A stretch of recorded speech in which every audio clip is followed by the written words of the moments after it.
ससुराल का store room. रोशनी, मेरे कपड़े कहाँ हैं? इस घर में कभी भी कोई भी चीज सही जगह पर नहीं रह सकती। मुझे देर हो रही है, काम पर जाना है। रोशनी, वो सब छोड़ो, पहले मेरे कपड़े ढूंढो। प्रिया, मेरे मोजे कहाँ है? पूरा घर ढूंढ लिया लेकिन पता नहीं किस कोने में चले गए। घड़ी भी नहीं मिल रही है। ये है सुमन और सुधाकर का घर। यहाँ की हर सुबह ऐसी ही होती है। कोई कपड़ों के लिए चिल्लाता है, कोई अपने ज़रूरी सामान के लिए। इस घर में कोई भी चीज़ सही जगह पर नहीं रहती क्योंकि इनके घर में कोई स्टोर रूम नहीं था। स्टोर रूम ना होने के कारण पूरा घर पुराने और निरुपयोगी वस्तुओं से भर गया था। अब तो आवश्यक वस्तुएं रखने के लिए भी इनके घर में जगह नहीं बची थी। जब देखो तब हर कोई यहाँ का सामान उठाकर वहाँ रख देता और वहाँ का सामान उठाकर यहाँ। अरे आपके कपड़े वहीं रखे सोफे पर, जरा ध्यान से ढूंढोगे तो मिल जाएंगे। रोशनी, सोफे पर कपड़े कौन रखता है? देखो डुगू गंदे पैर लेकर सोफे पर कैसे कूद रहा है। मेरे सारे कपड़े खराब कर दिए इसने।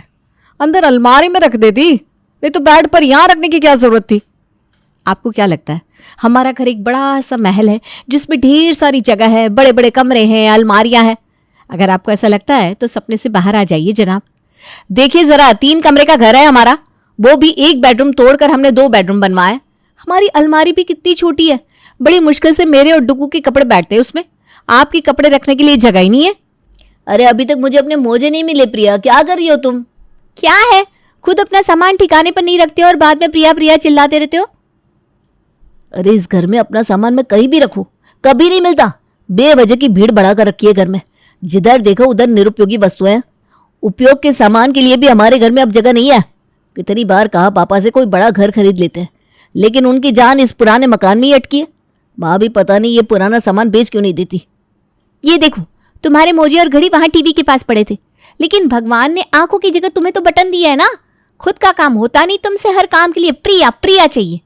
अच्छा है तुम्हारा, तुम चले जाते हो काम पर और इस घर में दम घुटता है दिन भर मेरा। अरे बहू, ये डुगू के खिलौने की गाड़ियां यहाँ पूजा घर के पास क्यों रखी है? हे भगवान, अभी इनको जैसे तैसे घर से निकाला नहीं कि अब मेरी सासू माँ शुरू हो गई। माँ जी, मैंने नहीं रखी, डुगू ने रखी होगी। अरे भाभी, डुगू ने नहीं, मैंने रखे उसके खिलौने पूजा घर में। क्यों भाई, अब भगवान के साथ साथ डुगू की गाड़ियों को भी पूजना है क्या पूजा घर में? माँ जी, आप कहे तो मैं गाड़ियां वहां से हटा देती हूँ, लेकिन आप मुझे बताओ और जगह है क्या कहीं जहां हम डुगू के खिलौने रख सकते हैं? घर छोटा है, बेडरूम छोटी है, ऊपर से हमारे घर में 1 कमरा पूरा भर जाएगा। इतनी निरुपयोगी वस्तुएं हैं, ना आप वो चीजें हटाती हो ना ही बेचती हो। अब जरा देखिए कैसा है हमारा किचन। किचन कम, पुराने बर्तनों का दुकान ज्यादा दिखता है। वही हाल हॉल का है, जिधर देखो उधर कपड़े, पुरानी चीजें। हमारा हॉल नहीं, कबाड़ से भरा हुआ दुकान दिखता है। और नहीं तो क्या, अब वो रेडियो पिछले 2 सालों से बंद पड़ा है, लेकिन ना हम वो हटाते हैं ना बेचते हैं। हटाने जाऊं तो भी हटाएंगे कहाँ? हमारा घर इतना छोटा है, जगह ही नहीं है। जिसके हाथ में जो सामान आए वो सामान कोई भी हॉल में रख देता है, नहीं तो किचन में। अब जब घर फैल जाता है तो डांट तो हमें ही सुननी पड़ती है। एक सीधा सा सवाल पूछा था, ये गाड़ियां पूजा घर में क्यों रखी है? तुम दोनों तो शुरू ही हो गई। आजकल तुम दोनों की कुछ ज्यादा ही जबान चलने लगी है। तुम क्या जानो पैसों का और चीजों का मोल? हमारे घर में जो कुछ भी है वो मैंने और मेरे पति ने बड़ी मेहनत से कमाया है। ऐसे कैसे हम कुछ भी कबाड़ में बेच दे? अगर आप नहीं चाहती ये सामान बेचना तो मत बेचो, लेकिन कम से कम ये सामान रखने के लिए और कोई जगह तो बनवाओ। हमारे घर में कितनी चीजें तो जमीन पर पड़ी रहती है। कितना भी घर साफ सुथरा रखने की कोशिश कर लो, कोई भी आकर इधर का सामान उधर कर देता है और पूरा घर फैला देता है। देखो, हमसे जितना हुआ उतना हमने कर लिया। अब आगे जो कुछ भी करना है, करवाना है, तुम अपने पति से कहो। लेकिन एक बात याद रखना, मेरी खरीदी हुई कोई भी चीज मेरी अनुमति के सिवा अगर किसी ने बेचने की कोशिश की तो देख लेना, मुझसे बुरा कोई नहीं होगा। तुम्हारा कितना सामान है जो बेवजह का है, वो तुम्हें निरुपयोगी नहीं लगता? वहां हॉल के कोने में देखो, तुम्हारी पुरानी साड़ियों की वजह से पूरा बक्सा भरा हुआ है। वो साड़ियां क्यों नहीं बेचती तू? बेवजह के कितने तुम्हारे सैंडल पड़े हुए हैं, इन सब की तुम्हें कभी दिक्कत नहीं होती? बस हमारा सामान तुम्हें परेशानी लगता है। जब देखो तब वही हटाने के बारे में सोचती रहती हो।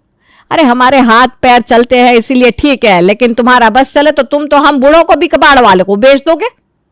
लाख खरी खोटी सुनाकर सुमन अपनी बहुओं का मुंह तो बंद कर देती है।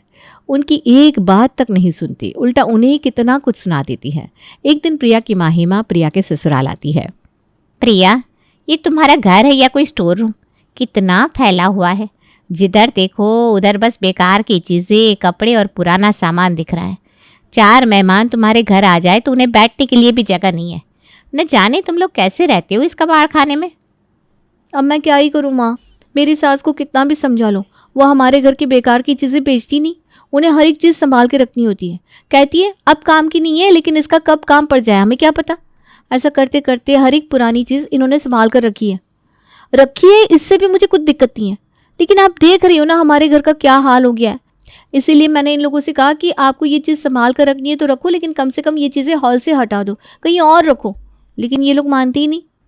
अब पता चला तुम्हें हम क्यों मना कर रहे थे इस घर में शादी करने के लिए, लेकिन तब तुमने हमारी एक बात नहीं सुनी, प्यार की रट लगाती रही और चली आई इस कबाड़ खाने में। माना माँ की घर छोटा है, चीज़ रखने के लिए जगह नहीं है, हमारी तरह यहाँ स्टोर रूम नहीं है। लेकिन ये लोग अच्छे हैं, थोड़ी असुविधा होती है लेकिन फिर भी मैं यहाँ खुश हूँ। प्रिया जैसे तैसे अपनी माँ का मुंह बंद कर देती है, लेकिन वो ठान लेती है कि चाहे जैसे भी हो वो इस हॉल का नक्शा बदल कर रहेगी। अपनी सारी योजना प्रिया रोशनी को बताती है।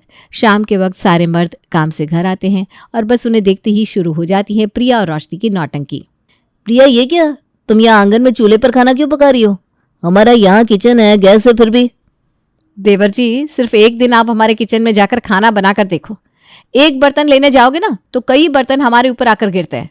एक मसाला लेने जाओ तो कई मसाले गिर जाते हैं, क्योंकि बेवजह की भीड़ हमारे किचन में बढ़ गई है। आजकल तो हमारे किचन में कपड़े भी आने लगे हैं। किचन में जाते ही हमारा दम घुटने लगता है, वहां हमसे खाना नहीं बन पाएगा। मिल गया आपको आपके सवाल का जवाब। उस बेकार की चीज़ों से भरे हुए किचन में खाना बनाने से बेहतर है कि हम यहाँ आंगन में खुली हवा में बनाएं। कम से कम हमारा दम तो नहीं घुटेगा। लेकिन ज़रा घर में देखो बहू, पूरा घर धुएं से भर गया है। ऐसे ही रोज़ चूल्हे पर खाना बनता रहा तो वो दिन दूर नहीं जब पूरा घर काला पड़ जाएगा। ऐसे तो कोई भी आने जाने वाला हम पर हंसेगा। गैस होने के बावजूद हम चूल्हे पर खाना बना रहे हैं, लोग तो हमें ही बेवकूफ़ समझेंगे। अभी भी तो लोग हम पर हंस रहे हैं ना पापा जी, हमारा मजाक बना रहे हैं, हमें बेवकूफ़ी समझ रहे हैं। आपको मेरी बातों का यकीन नहीं होगा तो दीदी से पूछ लो। आज तक हमारे घर में फैली हुई बेकार की चीज़ों की वजह से घर वालों को परेशानी हो रही थी, लेकिन अब तो मोहल्ले की औरतें आकर भी हम पर हंस रही हैं। कहती है हमारा घर नहीं स्टोर रूम लगता है। अब हमने ही हमारे घर का ये हाल बना लिया है तो हम किसी को क्या कह सकते। मुझे तुम्हारे कहने का मतलब समझ में नहीं आ रहा। साफ साफ बोलो क्या चाहती हो। अरे तुम क्यों इनके मुंह लग रहे हो? अपनी बात मनवाने के लिए नौटंकी करना इनकी आदत है। अब मैं बताती हूँ ना क्या कहना इनका। हमने मेहनत से खरीदी हुई चीज़ें बेचनी है इन्हें, क्योंकि वो निरुपयोगी हो गई है।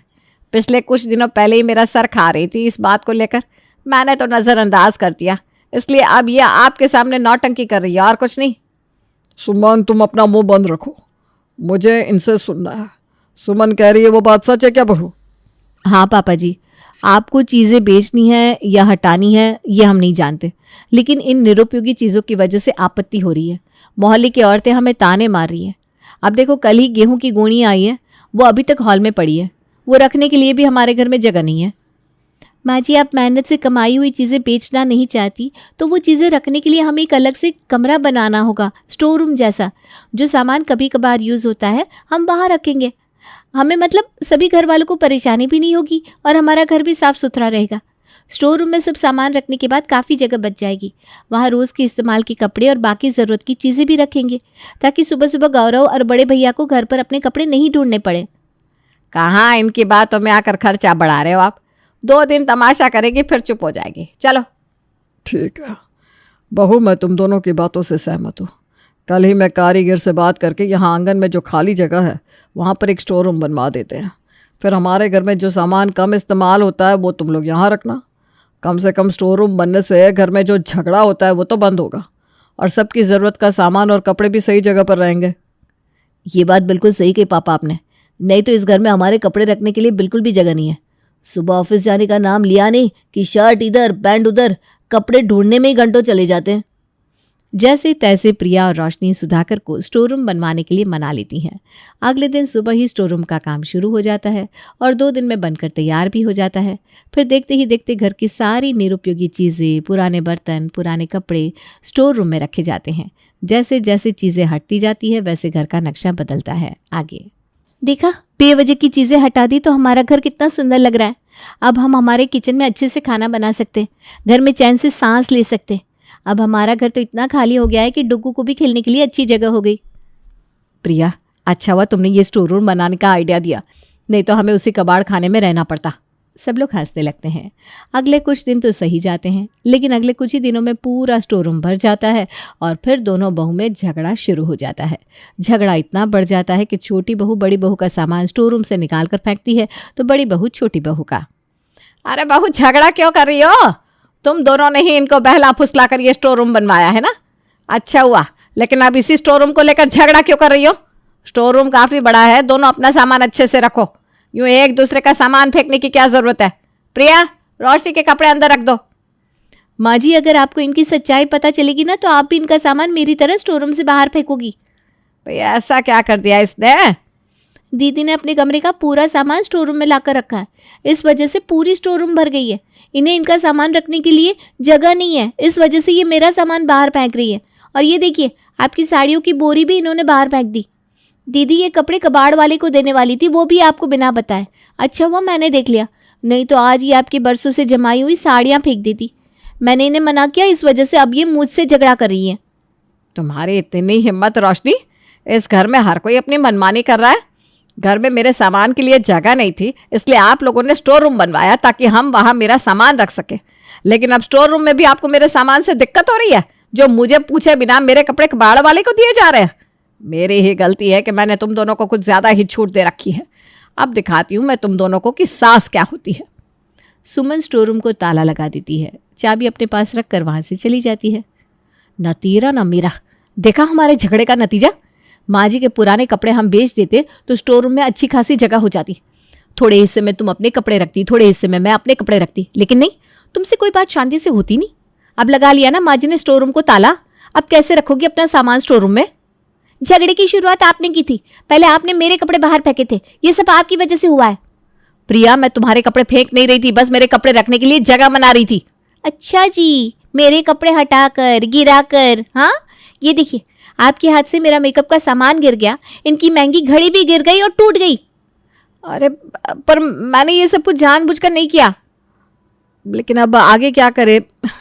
प्रिया प्लीज़ कुछ सोचो, माँ जी से चाबी कैसे ले? अब से मैं आपकी कोई मदद नहीं करूंगी, आपको जो करना है आप करो और मुझे जो करना है वो मैं करूंगी। प्रिया, मुझे कुछ बताकर तो जाओ, आखिर क्या करने वाली हो तुम? प्रिया रोशनी की मदद करने से साफ इनकार कर देती है और मुंह मोड़ के वहां से चली जाती है। थोड़े दिन तो स्टोर रूम की चाबी सुमन अपने पास रखती है, लेकिन एक दिन चुपके से प्रिया वो चाबी गुम कर देती है। अगले दिन प्रिया नकली चाबी वाले के पास जाकर स्टोर रूम की नकली चाबी बना लेती है। फिर से प्रिया अपनी नकली चाबी से और रोशनी सास की चाबी चुराकर स्टोर रूम में सामान भरना शुरू कर देती है। देखते ही देखते पूरा स्टोर रूम भर जाता है। फिर पुराना सामान स्टोर रूम के बालकनी में फेंका जाता है। हर कोई सामान उठाता और बालकनी के ऊपर फेंक देता। अब तो बेकार की चीज़ों की वजह से बालकनी भी भर गई थी। अब तो बालकनी से भी कपड़े चीज़ें गिरने लगे थे। सुमन, तुमने अपने घर को अलग अलग चीजें जमा करके कबाड़ खाना बना दिया है। पहले तो सब घर में था, किसी को ज्यादा कुछ पता नहीं चलता था, लेकिन अब बालकनी में आते जाते लोगों पर कपड़े बर्तन गिर रहे हैं।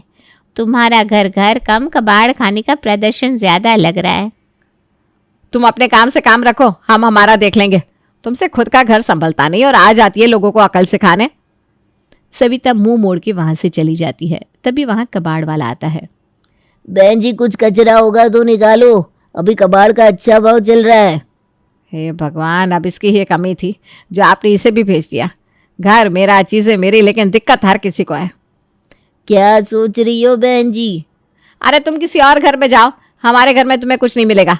हमारे घर में एक भी सामान निरुपयोगी नहीं है। हमारे घर में ना कचरा निकलता है और ना ही हम कुछ फेंकते हैं। हर चीज़ अच्छे से संभाल कर रखी है, इसी वजह से हमारी गृहस्थी अच्छी चल रही है। कचरा नहीं निकलता, ये क्या बात हुई? पूरी दुनिया में ऐसा कोई घर नहीं जिस घर में कचरा ना निकलता हो। वो देखो, आपकी बालकनी में कितना सारा कबाड़ है। अगर आप ये सारा कबाड़ बेच दोगी तो नई करके भी 4-5 हज़ार मिल जाएंगे। वैसे भी इतना सारा कबाड़ घर में रखना अच्छा नहीं होता। क्या अच्छा क्या बुरा, तुम मत सिखाओ मुझे, मैं अपना देख लूंगी। तुम्हें पैसों की जरूरत हो तो मुझसे 4-5 हज़ार रुपया ले लो, लेकिन बेवजह कबाड़ दो ये रट लगाकर मेरा माथा खराब मत करो। भाई साहब जाइए, आपको हमारे घर से कुछ नहीं मिलेगा। मेरी सास को हमारे घर का हर एक सामान कीमती महत्वपूर्ण लगता है। उनके हिसाब से हमारे घर में कभी कचरा निकलता ही नहीं है और हमारे घर का एक भी सामान निरुपयोगी ही नहीं है। मेरी सास को कबाड़ स्टोर करने की आदत पड़ गई है भाई साहब।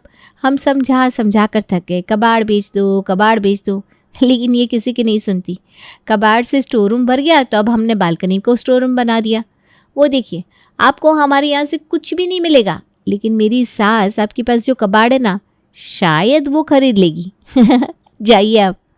अजीब औरत है, पैसे देने के लिए तैयार हो गई लेकिन कबाड़ देने के लिए नहीं। पता नहीं कैसे कोई कबाड़ से इतना प्यार कर सकता है।